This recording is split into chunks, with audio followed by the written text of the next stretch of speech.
Hello, buddy. Welcome back to the Tin Man Score channel. I'm your host, Jeffrey Tin Man Taylor, and today I'm reacting my third and final Spooky 5 today for you guys, and this was titled 3 Scary Firefighter Horror Stories. So without further ado, I'm going to turn these lights off, move the camera up here for you guys, and let's get this reaction on the road and in the bag, shall we?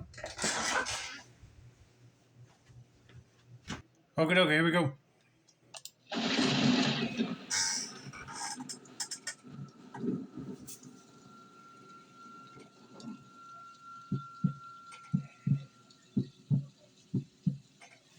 I worked as a volunteer firefighter in a small town in South Carolina for about 15 years before I retired.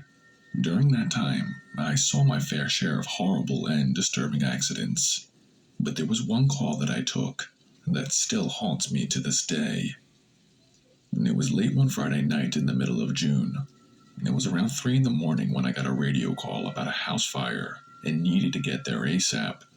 And just an FYI, when you're a firefighter, if you get a call, it does not matter the time or the place. You need to go. Anyway, by the time my department and truck got out to the house, it was 3:15 in the morning. The house was at the very edge of our town, surrounded by vast woods. It was an older house, and as we pulled up, fire was rising from the back, slowly eating at the house, and we had to move quickly. Yeah, that's true. One of my older cousins is a firefighter, and it don't matter what time of day or night it is. If he gets a call to go put out a fire, you got to go, because you never know how big the fire would spread, and it might attach itself to like other buildings and burn them down. If you have a fire that's spreading near an old house, it's going to be lit up like a bunch of matchsticks in a heartbeat, and it would spread into the wood line if there's woods nearby. So they need to hurry and put it out before you start to have a wildfire situation happen. My team and I burst through the front door. The whole place wasn't furnished just yet, but there was black smoke everywhere. We were told there were people inside, so our first objective was to find them and get them to safety. Just as we stepped through the front door and into the living room, I saw an old lady sitting on the couch. You would have thought she was having the time of her life, the way she was just sitting there and smiling, despite the roaring fire inside of her house. Confused by her strange behavior in such a dangerous situation, I ran up to her, told her that we were the fire department, and to grab onto me, and I'll get her out of here, and that we need to hurry. But what she did next I will never forget. As I'm trying to pick her up, she looks up at me with this huge grin and said, "They're all dead, and you'll be next." Not knowing what the hell this old lady meant, I scooped her off the couch and brought her outside to safety. By this time, the house was nearly engulfed by the flames, and I realized how close this lady had come to becoming toast. But when I looked at the lady to see if she was okay, she was staring at the burning house with such delight, you would have thought that she was staring at the pearly gates. Don't tell me she's the one that started the fire.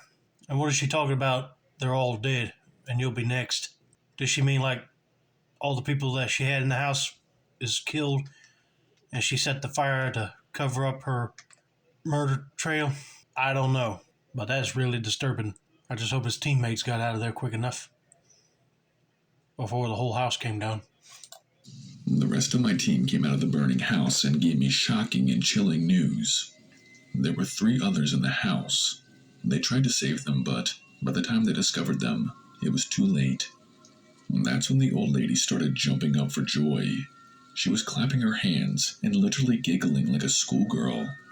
She said that her grandkids and her daughter were in there, and that she was the one who started the fire. Then she looked at me again, laughing, her eyes wide, and said that I'll be next. And after we put the fire out and sifted through all the debris, we came to the disturbing truth. This lady was a grandmother living in her daughter's house due to her senile condition. The grandmother seemed to have snapped. She lit a candle in her grandkids' room while they were all sleeping and placed it under the curtains. Her daughter and 2 grandkids had all perished in the fire. The grandmother was held in custody by police, but died a week later due to heart failure. I don't care what anyone says. I'm glad that bitch is dead. And as for her cryptic, "You'll be next" BS, I'm alive and fine and telling you this story. But I'd be lying to you if I did not have night terrors from time to time of that old lady in the dark corners of my room, laughing in the middle of the night. Be safe, everyone. I know I probably get a lot of hate on this too, but I'm agreeing with the firefighter because that is just wrong. I know she was senile and messed up in the head, but somebody should have kept an eye on her at all times before they went to bed, or made sure her room was locked so she wouldn't be able to get access to a candle and light the whole house on fire. Cannot believe that someone would actually murder their own child and grandchildren by burning the place up, and they just jump up and laugh about it. She probably thought that that fireman was going to get hit with a burning log and he would have died too, but nope, didn't happen. I hope when she died and went up to heaven, she begged for mercy, because if not, she's going to be burning in hell for all eternity, basically. But that is just messed up, and I'm sorry that fireman had to see that happen. But anyway, let's get to story number 2, shall we?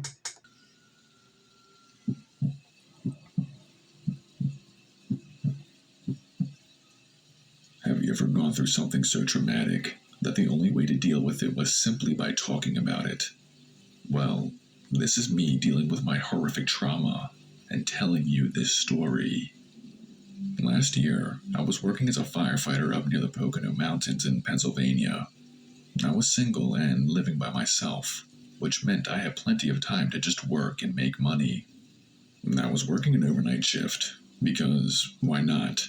When we got a call about smoke coming from the woods, my team and I got into our truck and headed towards the location. When we got to the woods, we could see smoke rising maybe about 20 feet into the woods.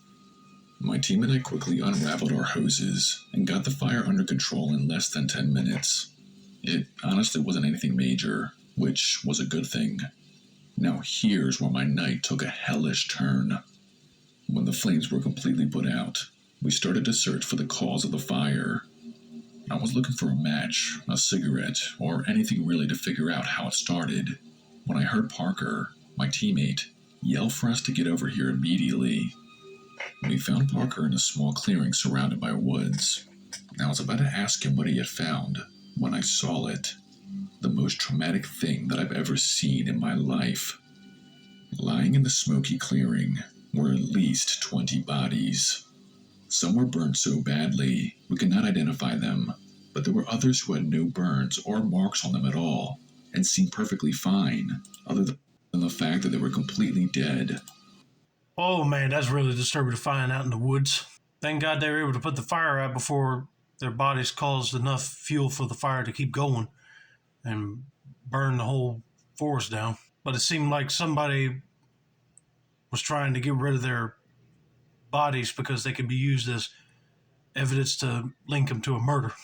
But man, that's really disturbing that someone would actually do that. But anyway, let's just see what else the firemen discover on that night. When we got forensics involved in the situation, we found out the disturbing truth. The 20-some bodies belonged to a group who called themselves the True. The official report says group, but believe me, it was more of a cult. Forensics had learned that each member had taken enough cyanide that they had all died within 30 minutes. Now, you might be wondering how the fire started. After the members took the cyanide, they made a fire in the woods and started to dance and celebrate that death was not truly the end. When the last member fell dead to the ground, the fire eventually grew and spilled out into the leaves on the ground and started to spread. That was when me and my team got called in to put it out. And here's the worst part. The bodies that were not burned in the fire, they all had these bizarre grins on their faces. It almost looked as if they were happy to die. I've since researched cults and self-sacrificing, and believe me, it's a rabbit hole you do not want to go down. I just hope I never reach a point in my life where joining a group that encourages self-deletion in the middle of the woods is a good idea. Anyway, thanks for hearing me out and listening to my story. I will remain anonymous, and I hope you understand why. stay safe. Oh, I can understand why he wants to be anonymous, because if he puts his name out there, then a lot of people will be in his department telling him, you shouldn't have done that. But here I was thinking that it might have been a mass murderer out on the loose. But nope, turned out to be a cult, and they all took cyanide and danced around a big fire and fell onto it and pretty much burnt most of their members, but the rest of them didn't get so lucky in turning their bodies into ash, which I do not get why people want to join a cult that would want to do this to their self, which is really sickening. But thankfully they were able to get forensics involved and figure out that it was not no actual murder committed. It was just a pact to self-deletion. And they were able to get the fire out before it spread it too far. But yeah, that would be disturbing to find in the woods for sure when you're trying to put a big fire out.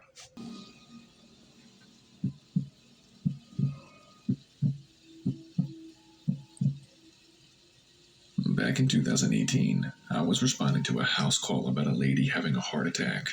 And just FYI, even though I was a firefighter, I had received my medical training and was also classified as an EMT. Anyway, I took the call about the lady with the heart attack. When we got to the scene, the lady seemed to be unresponsive, and her family were in tears. We quickly put her onto the gurney and got her into the ambulance. Her name was Beth, and she was 82 years old. This was her first ever serious medical condition. As we were racing to the hospital, I was in the back with my partner, and we were trying to initiate resuscitation to get her heart to start again. I'll be honest, for a bit, it did not seem like Beth was going to make it. We were still about 10 minutes from the hospital when, all of a sudden, Beth opened her eyes. This was a good sign. My partner and I were telling her everything was going to be okay and that she was in good hands when she sat up straight in the gurney. This shocked me because of the speed and strength it took for her to do this.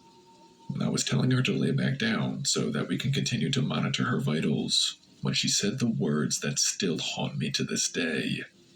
She said, "You'll be burning with the rest of them. There is no hope for where you are going. I've seen the hellish fire that cannot be quenched." Mind you, she was saying this to me while looking directly into my eyes, unblinking, and with a blank expression on her face. She also said, "And do not go to New Jersey." Then, as if she had lost all strength, she collapsed back onto the gurney. Not knowing what the heck that whole scene was, my partner and I continued to make sure that she was okay until we finally arrived at the hospital where the doctor would take over. Now here's where things get bizarre. A week later, I found out suddenly that I was supposed to have a meeting in New Jersey for some additional training that I needed. The morning of when I was supposed to be in this meeting, I suddenly became violently ill with the flu. I'm talking about throwing up bile, extreme muscle aches, and the chills.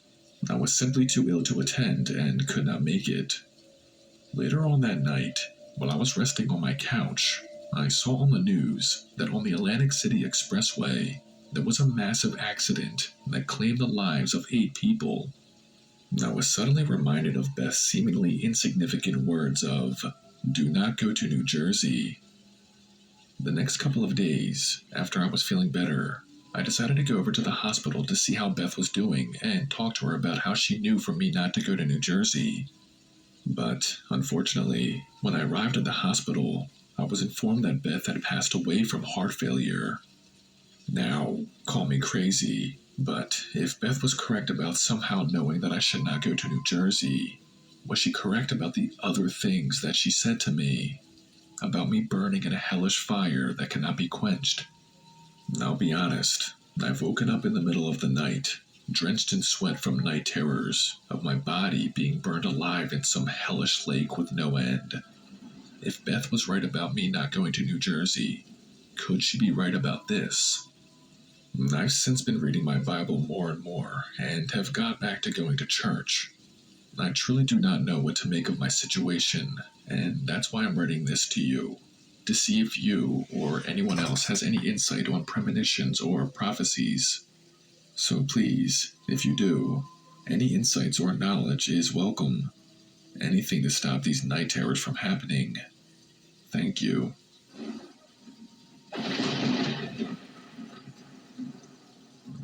Okay, that would be scary to experience for sure while you're trying to help save a life. Maybe she might have been psychic and she didn't know it, or a spirit possessed her body for a little bit and made her drop back down on the gurney. I don't know. I don't have a clue. But that is really disturbing. But one prediction came true.